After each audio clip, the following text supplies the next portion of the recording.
नमस्कार। इस हाथ का विश्लेषण करेंगे, इनकी रेखाएं क्या कहती हैं, उंगलियां क्या कहती हैं। एक महिला का हाथ है जिनकी उम्र अगर कहा जाए लगभग 48 साल के आसपास की इनकी उम्र है। इनके प्रश्नों को भी लेंगे, कोई निशान, दाग धब्बा, किन रेखाओं का क्या मतलब होता है, उन सभी चीज़ों पे बात करेंगे। सबसे पहले पूरे हाथ की अगर हम बात करें, पूरा हाथ अगर देखा जाए तो ये कहा जाएगा गद्देदार हाथ है, मतलब फूला हुआ हाथ है। जब भी फूला हुआ हाथ होता है ऐसे लोगों की महत्वाकांक्षाएं बहुत होती हैं जीवन के साथ। एक बात। दूसरी चीज ये भी कहा जाता है जब भी गद्देदार हाथ होता है तो जातिका को जीवन में मिलता सब कुछ है, उसमें कोई दो राय नहीं है। हाँ, ये हो सकता है कि विलंब से मिले, हो सकता है कि थोड़ा सा लेट मिले, लेकिन मिलता सब कुछ है। अब एक एक करके जो है इनके आते हैं सभी चीज़ों पे। बुद्ध की उंगली अगर कहा जाए बेहद शॉर्ट है। बुद्ध की उंगली जब भी शॉर्ट होती है तो ऐसे लोग बड़े भावुक होते हैं। ऐसे लोग अगर कहा जाए मैनेजमेंट से संबंधित चीज़ों में प्रॉब्लम को ये दिखाता है। बुद्ध की उंगली अगर जब छोटी होती है तो ऐसे लोगों को बेवकूफ़ बनाने वाले लोग ज़्यादा मिलते हैं।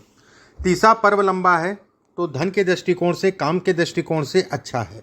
दूसरा पर्व अगर कहा जाए छोटा है, कहीं ना कहीं ये कहा जाएगा कि ये पर्व जब छोटा होता है तो थोड़ा सा अपने स्वास्थ्य का ऐसे लोगों को ध्यान रखना चाहिए। स्वास्थ्य से संबंधित चीज़ों में उतार चढ़ाव को दिखाता है।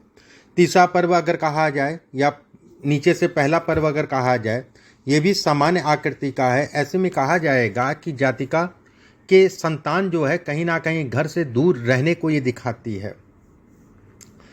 सूर्य की उंगली अगर कहा जाए लंबी है। सूर्य की उंगली अगर कहा जाए तो शनि की तीसरे पर्व के आधे तक पहुंच रही है। ऐसे में कहा जाएगा सूर्य का तीसरा पर्व कहीं ना कहीं मान सम्मान, प्रतिष्ठा इत्यादि चीज़ों को दिखाता है। दूसरा पर्व अगर कहा जाए तो घर परिवार में यश में कमी को करता है, यश नहीं मिलता, किसी के लिए कुछ कर लें। पहला पर्व अगर कहा जाए तो ऊर्जा को दिखाता है। शनि की उंगली अगर कहा जाए लंबी है। शनि की उंगली अगर कहा जाए सीधी है। शनि का तीसरा पर्व अगर कहा जाए तो धन से संबंधित चीज़ों के लिए सामान्यतः अच्छे संकेत देता है। शनि का दूसरा पर्व अगर कहा जाए तो धन तो आएगा लेकिन धन रुकता नहीं है क्योंकि ये छोटा है, ये इसको दिखाता है।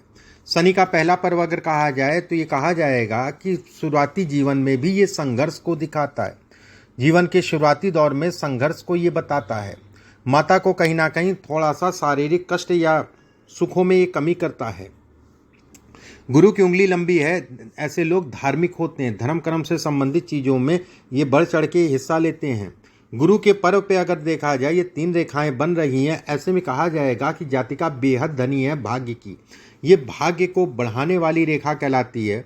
कहीं ना कहीं जहाँ पर भी जाती है वहाँ पर लोगों का भाग्य बढ़ता है, उसमें कोई दो राय नहीं है।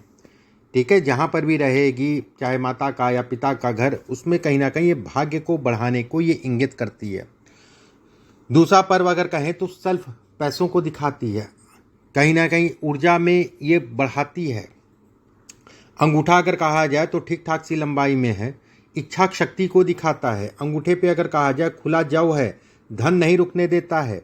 अंगूठे पे अगर कहा जाए खुला जव है, ये कहीं ना कहीं ये भी दिखाता है कि जातिका को हार्मोन से संबंधित या हार्मोनल दिक्कतों को भी ये इंगित करता है। गले से संबंधित चीज़ों में भी ये कहीं ना कहीं समय के अनुसार जो है तनाव देता है। हृदय रेखा अगर कहा जाए मस्तिष्क रेखा के शनि की उंगली के नीचे उतर रही है। जब भी हृदय रेखा शनि की उंगली के नीचे उतरती है तो कहीं ना कहीं जीवन में सुखों को बढ़ाती है। इस पे अगर देखा जाए क्रॉस नुमा आकृति है, ये आंतरिक ऊर्जा में ये कमी को दिखाता है। मैं बिल्कुल ऐसा नहीं कहूँगा मंगल आपका अच्छा है तो ऊर्जा को ये बढ़ाता है, लेकिन कुछ ना कुछ ऐसी समस्याएं या ऐसे रोग ये अंदर शरीर के रखेगा जिसके कारण समय समय पे ऊर्जा का वहन होगा। हाथ में अगर कहा जाए बुध का क्षेत्र अच्छा है, ये बोल के धन कमाने को दिखाता है। नौकरी करें या व्यवसाय, ये कहीं ना कहीं सफलता या जातक को जीवन में आगे बढ़ाने को दिखाता है। सूर्य का क्षेत्र अगर देखा जाए एक रेखा है और एक रेखा अगर कहा जाए इसके ऊपर चढ़ रही है। धन के दृष्टिकोण से अच्छी है। जहाँ पर भी जातिका रहेगी वहाँ पर जो है जातिका को मान सम्मान मिलेगा, ये इसको दिखाती है। कहीं ना कहीं अगर ये तिल है तो ऐसे में कहा जाएगा कि पिता को कष्ट या पिता के सुखों में ये कमी करती है। शनि का क्षेत्र अगर देखा जाए सामान्य उठा है, धन के दृष्टिकोण से अच्छा है। गुरु का क्षेत्र अगर देखा जाए मिला जुला सा है। ऐसे में कहा जाएगा कि संतान योग्य होगी, ये उसमें संदेह किसी प्रकार का नहीं है। मस्तिष्क रेखा अगर देखा जाए नीचे जा रही है, ऐसे लोग दिमाग से तेज होते हैं लेकिन भोले होते हैं। समस्या ये है, ये मस्तिष्क रेखा को ये रेखा काट रही है और ये रेखा अगर कहा जाए पूरी ही जा रही है, ऐसे में कहा जाएगा कि जीवन में एक समझौता करके चलते हैं। समझौते का मतलब ये होता है कि कहीं ना कहीं पारिवारिक समझौता हो गया, या आप कह लीजिए कि कहीं ना कहीं जो है फ्लेक्सिबिलिटी को भी ये दिखाता है। हाथ में अगर देखा जाए, ये रेखा अगर कहा जाए विदेश से संबंधित गमन को दिखाती है, विदेश यात्रा से संबंधित चीज़ों को दिखाती है। इस पे ये ट्रायंगल नुमा आकृति बन रही है। ऐसे में कहा जाएगा कि विदेश जातिका का जाना होगा, उसमें कोई दो राय नहीं है। इसमें अगर ये रेखा देखा जाए तो यहाँ से भी एक ट्रायंगल बन रही है। अपना मकान जरूर होगा, उसमें संदेह नहीं है। मकान अच्छा होगा, उसमें भी किसी प्रकार का कोई दो राय नहीं है। मकान के लिए साल 2023, 24, 25 का पीरियड है। इस पीरियड में जातिका का मकान बनेगा, अगर व्यवस्थाएं हैं तो बनेगा ही बनेगा, उसमें किसी प्रकार का कोई दो राय नहीं है। इसके बाद अगर कहा जाए साल 2029 और 30 का पीरियड बनेगा मकान से संबंधित चीज़ों के लिए। मस्तिष्क रेखा से एक रेखा जो है हृदय रेखा को मिल रही है। ऐसे में कहा जाएगा कि जातिका के लिए धन से संबंधित चीज़ों के लिए अच्छे संयोग बनाती है। इस समय पे अगर कहें तो उसको लाभ होगा, कार्यक्षेत्र में कार्यों में बढ़त होगी, उसमें कोई दो राय नहीं है। आने वाले समय में कार्यों से संबंधित चीज़ों में बढ़ावा मिलेगा। साल 2023, 24, 25 जातिका के लिए अच्छा जाएगा। हृदय रेखा अगर कहा जाए, एक रेखा और निकल रही है। ऐसे में कहा जाएगा कि जातिका के लिए मानसिक रूप से फ्री होना, थोड़ा सा ये 1.5-2 साल का पीरियड है, ये तनाव का था जो गया। मानसिक रूप से, शारीरिक रूप से, मैं दोनों चीज़ों से मैं कहूँगा।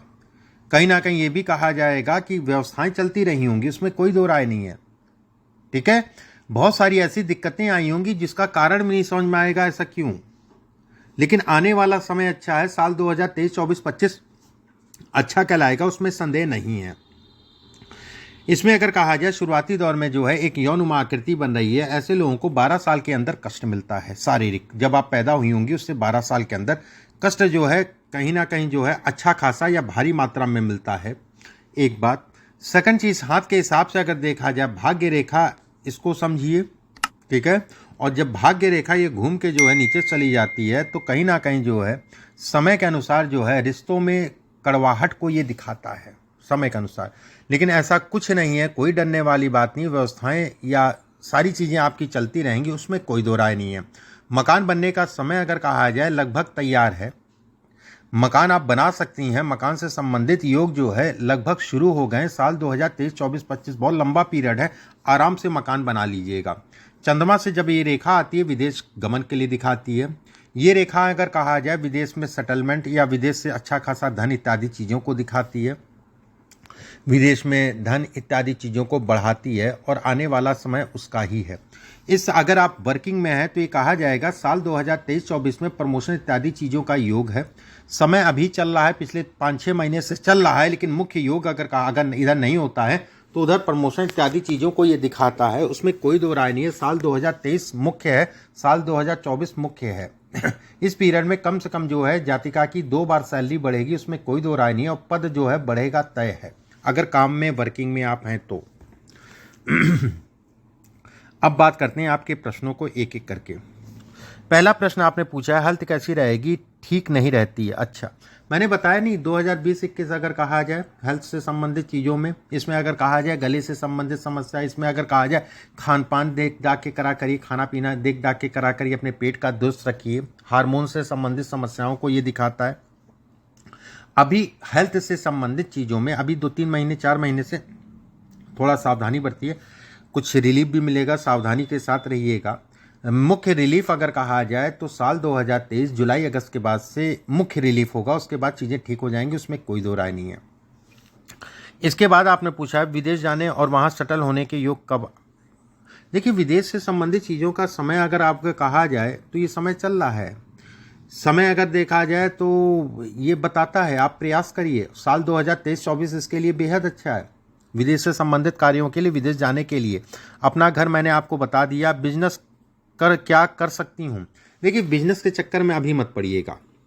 ठीक है, व्यवसाय से संबंधित चीज़ों में अगर आप नौकरी कर रही हैं तो नौकरी ही करिए। साल 2024 और 25 उस पीरियड में विदेश से संबंधित व्यापार से संबंधित चीज़ों का चुनाव करिए।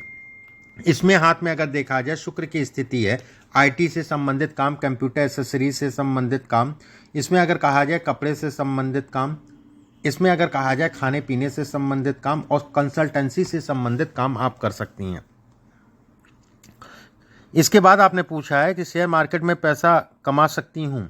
देखिए, शेयर मार्केट की अगर मैं बात करूँ, पैसा लगाने की अगर मैं बात करूँ तो समय खराब नहीं है, लेकिन मुख्य समय अगर कहा जाए साल 2024 और 25 का रहेगा। अभी अगर निवेश करती हैं तो अभी तो नहीं, साल 2023 में थोड़ा थोड़ा करके करिएगा। मुख्यतः अगर कहा जाए साल 2024-25 आपके लिए शेयर मार्केट से संबंधित चीज़ों के लिए अच्छा रहेगा।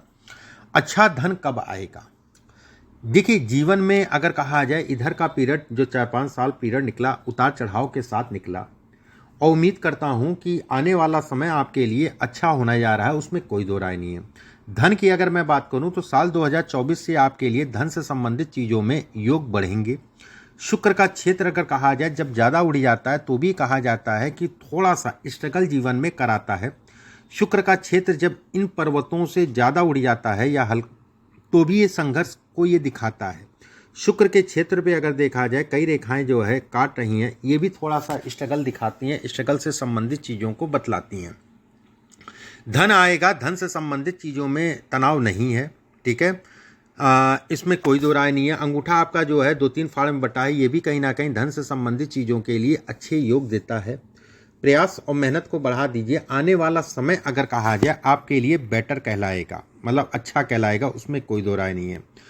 पति को लेकर थोड़ा सा तनाव होगा या पति को तनाव होगा, ये इसके इंगित करती है। स्वास्थ्य का अपने ध्यान रखिएगा, ठीक है, ये इसको बतलाती है। ये क्रॉस का निशान जो यहाँ पर बन रहा है, यहाँ पर अगर देखा जाए ये रेखा अगर कहा जाए, ये भी कहा जाएगा कि धन के संकेत अच्छे देती है। इस जगह पे तिल का मैंने आपको बता दिया, ठीक है, हड्डी से संबंधित समस्याओं को भी ये दिखाता है। बाकी हाथ अच्छा है। चंद्रमा का क्षेत्र अगर कहा जाए तो सामान्य है, लगभग सीधा ही कहलाएगा। तो ऐसे में कहा जाएगा ऐसे लोग बड़े भावुक होते हैं। ऐसे लोगों को भी धोखा अपने जीवन में काफ़ी बार मिलता है। ऐसे लोग अगर कहा जाए बहुत ज़्यादा किसी पे ऐसे लोगों को भरोसा नहीं करना चाहिए। मैं ऐसा नहीं कहूँगा कि ख़राब है, लेकिन ये जो कहूँगा कि बहुत ज़्यादा किसी पे भरोसा नहीं, अपने काम से काम मतलब रखें, बाकी ठीक है। कुछ उपाय हैं उनको मैं व्हाट्सएप पे भिजवा दूंगा, उन उपायों को करिएगा। अभी के लिए बस इतना ही। नमस्कार।